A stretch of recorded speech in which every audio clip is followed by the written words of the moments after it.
Bonsoir à tous. Encore merci de montrer autant d'intérêt à la chaîne. On souhaite bien sûr que ça continue à vous captiver. Bienvenue à tous les nouveaux qui arrivent, évidemment. Chaque semaine, vous l'avez compris, c'est concernant le piano, vous passez les éléments autour de ce magasin, autour de cette activité piano. Alors bien sûr, le magasin, ce sont les pianos qu'on expose et qu'on met en vente, mais ce sont aussi, bien sûr, des cours de piano. Alors, les cours de piano, simplement, c'est pas simplement faire une partition, c'est faire comprendre comment on peut jouer en découvrant un morceau. Là, ce soir, je vais développer un morceau Shimaï. C'est extrait du Professionnel, c'est un film bien sûr, que vous connaissez tous, musique d'Ennio Morricone, avec Bebel, comme on dit, Jean-Paul Belmondo, qui était en tout cas, la référence de ce film. Et bien sûr, on va commencer tranquillement à faire évoluer ce morceau, que je découvre moi aussi, et qui permettra de faire comprendre comment on peut l'appliquer envers tous ceux qui veulent le jouer. Alors bien sûr, au départ, il y a notamment un ensemble de mesures qui, à la main gauche, demandent une certaine habileté, et pour ça, on va aller doucement, tranquillement. Je commence bien sûr en allant gentiment et en découvrant le morceau.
Alors bien sûr, là c'est une découverte du morceau.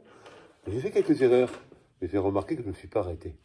Et pourquoi je ne me suis pas arrêté? Parce que on a le temps de le mettre en place, le morceau. On va mettre un petit moment à faire ce qu'on appelle des turns. Alors ce que j'appelle des turns, ce sont des parties qu'on a déterminées en fonction de son niveau. Et ces parties vont être sans arrêt recommencées. 3 fois, 4 fois, 5 fois, 10 fois, 15 fois, en fonction du niveau qu'on a. Mais bien sûr, en même temps, ça va permettre surtout d'ancrer dans la mémoire ce qu'on appelle les empreintes. Les empreintes, c'est quoi? Ce sont des marques qu'on fait sur le piano avec son doigté, sa façon de mettre en place les mains, la compréhension du morceau, qui permettra petit à petit d'arriver à quelque chose de plus véloce. Ce qu'on peut faire aussi, c'est en même temps, si on a l'habitude, en fonction du morceau à la main droite qui n'est pas trop chargé, mais mettre en place les deux mains, tranquillement. Ça, c'est en fonction du niveau.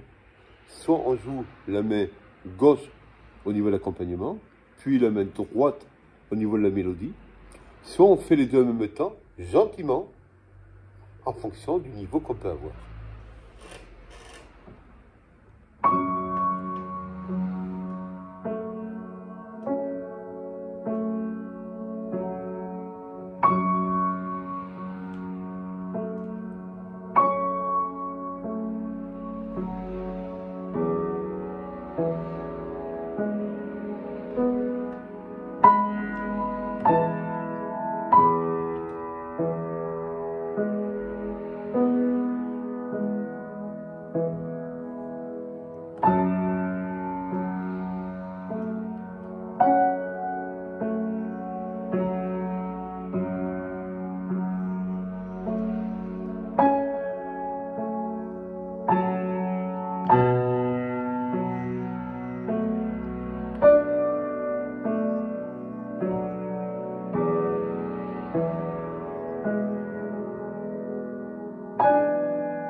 avez remarqué une chose, c'est que je ne me suis pas arrêté. Hein. Quelques bricoles qui se sont passées là. C'est pas pour autant que je me suis arrêté. Conseil que je vous donne aussi, et on aura l'occasion bien sûr de continuer cette façon de voir, cette organisation musicale dans les prochaines vidéos. Mais il y a deux choses qui sont importantes. C'est ne pas s'arrêter quand on fait une musique, parce qu'on a l'occasion de la reprendre. On ne veut pas être parfait du premier coup, on ne le sera pas. Et puis en même temps, c'est laisser cette pédale de résonance sur un piano. La pédale de résonance, c'est ça. Je la lève, elle s'arrête. Si je fais ce qu'on appelle un morceau de musique avec une pédale de résonance que je ne mets pas, et ça va faire ça en fait.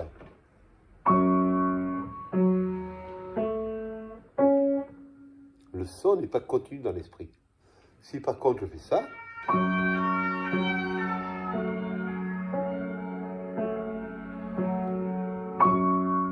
le son continue à diffuser son message. Et moi, ça me permet, grâce à ce son qui continue à distiller, ça me permet de garder le contact avec la sonorité. Je souhaite bien sûr que ces moments, ces conseils vous soient favorables.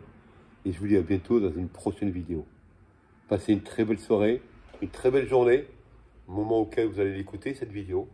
Et à bientôt, avec grand plaisir, sur Castorisme.